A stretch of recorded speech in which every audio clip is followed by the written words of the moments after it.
Hola, ¿qué tal?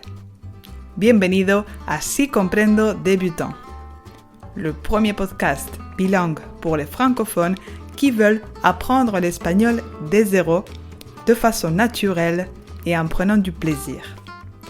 Avec Paloma García, professeure d'espagnol et passionnée du podcasting. Hola, Caracola. ¿Qué tal estás? Espero que estés muy bien. Les vacances sont enfin là et je suppose que cette année, vous serez nombreux à partir en vacances. Les voyages nous ont beaucoup manqué l'année dernière, alors j'espère que cette année, vous pourrez au moins vous évader quelques jours. Pour certains parmi vous, ce sera peut-être l'occasion de visiter l'Espagne pour retrouver le soleil et la bonne ambiance de mon pays. Et si tu es en train d'apprendre l'espagnol, c'est l'occasion idéale pour te lancer et mener ces premières conversations avec les locaux. Mais si tu es déjà passé par là en espagnol ou avec d'autres langues étrangères que tu étudies, tu sais que c'est souvent un moment frustrant. Tu as envie de communiquer, mais tu te sens comme un bébé. Tu ne comprends pas bien ce qu'on te dit, tu cherches tes mots et tu te rends compte que finalement, tu ne sais pas très bien conjuguer. Enfin, c'est une sensation assez désagréable et je te comprends tout à fait parce que je suis aussi passé par là quand j'apprenais le français ou l'anglais. Dans cet épisode, je vais te donner quelques conseils pour aborder ces premières conversations sereinement. On ne se rend pas toujours compte, mais parler des langues étrangères, c'est surtout une question de mentalité. Alors, je vais consacrer quelques épisodes de cette nouvelle série estivale à te partager des astuces pour décomplexer et avancer ainsi plus vite dans ton apprentissage de l'espagnol. ¿Estás listo? ¿Es que tu es prêt?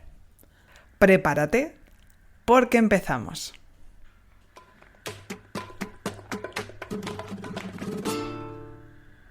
La première fausse croyance que l'on doit défaire, c'est de croire que lorsque tu commences à étudier une langue étrangère, tu es censé la parler tout de suite.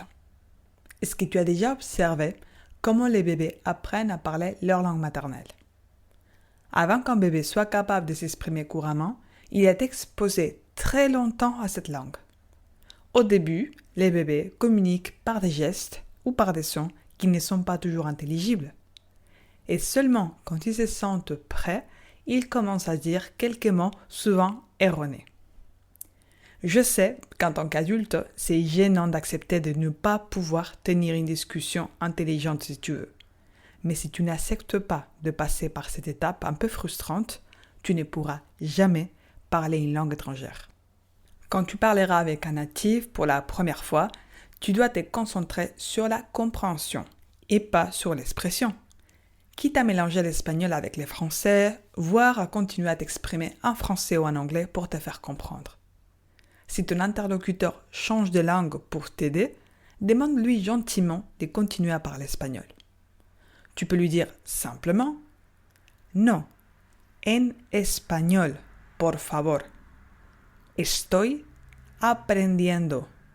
Je suis en train d'apprendre. » En conclusion, plus tu seras exposé à l'espagnol réel, plus tu seras capable par la suite de reproduire cette langue. Pour cela, il faut que tu comprennes ce que l'on te dit. Si la personne parle trop vite, dis-lui « Más despacio, por favor » plus lentement. Ou encore « Puedes repetir, por favor? Estoy aprendiendo espagnol. Peux-tu répéter s'il te plaît? Je suis en train d'apprendre l'espagnol. Et oui, rappelle-toi que tu peux tutoyer les gens en Espagne. Si tu ne comprends toujours pas, tu peux alors lui demander également de l'écrire. Puedes escribirlo, por favor? Peux-tu l'écrire s'il te plaît? La deuxième source de frustration vient du fait que l'on veut communiquer avec des phrases complètes et sans erreur, et au début, c'est juste pas possible. Contente-toi de parler avec des phrases courtes et simples, voire juste avec des mots isolés ou des gestes. Et puis, on s'en fiche si tu as utilisé le passé simple au lieu du passé composé. On va te comprendre et quand tu débutes, c'est tout ce qui compte. Quand tu auras un niveau plus avancé et que tu auras été beaucoup plus exposé à la langue, tu apprendras à les employer de façon plus idiomatique. Beaucoup de mes élèves sont frustrés car ils aimeraient bien conjuguer du premier coup en espagnol. Et lorsqu'ils se trompent, ils se disent que la phrase est incompréhensible. Ils pensent qu'ils doivent réviser la conjugaison encore et encore pour ne pas se tromper. Mais comme je te l'ai dit tout à l'heure, pour bien conjuguer, il faut d'abord avoir écouté et lu les verbes fréquents en contexte plein de fois. Les révisions vont certes te faire avancer un peu plus vite, mais ton cerveau a besoin de temps pour processer cette information et être capable de la remployer. Si tu as peur de ne pas bien conjuguer, je te rassure. Même si tu ne parles qu'avec des infinitifs, exemple, yo gustar la playa, yo reservar una habitación. On va te comprendre et ça va t'encourager à te perfectionner par la suite. L'inverse, vouloir être trop perfectionniste, enlève le plaisir de communiquer.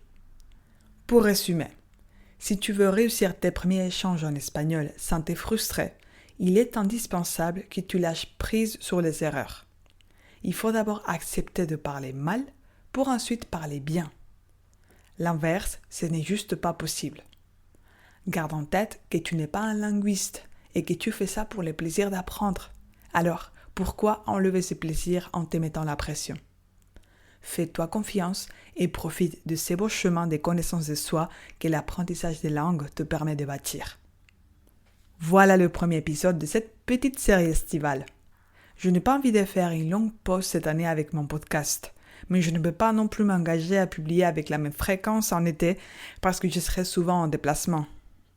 Du coup, je vais te surprendre par-ci par-là avec des nouveaux épisodes un peu hors série dans lesquels je vais en profiter pour te donner des pilules d'inspiration afin que tu sois prêt, si tu le souhaites, pour commencer ou recommencer à étudier l'espagnol à la rentrée. À ce sujet, je suis en train de préparer un accompagnement en groupe pour septembre. Alors si ça te tente, tu peux rejoindre la liste d'attente sur mon site internet www.sicomprendo.net et je reviendrai vers toi prochainement pour t'en donner plus de détails. Sur ce, je te dis à bientôt pour de nouvelles aventures ensoleillées. Y eso es todo. Si tu as aimé l'épisode et que tu veux me soutenir, c'est très simple. Suis les podcasts sur ton application préférée et laisse-moi une évaluation positive, notamment si tu m'écoutes depuis Apple Podcast. Ce petit geste m'aide énormément. Merci pour donner du sens à ces projets. Cuídate y hasta pronto.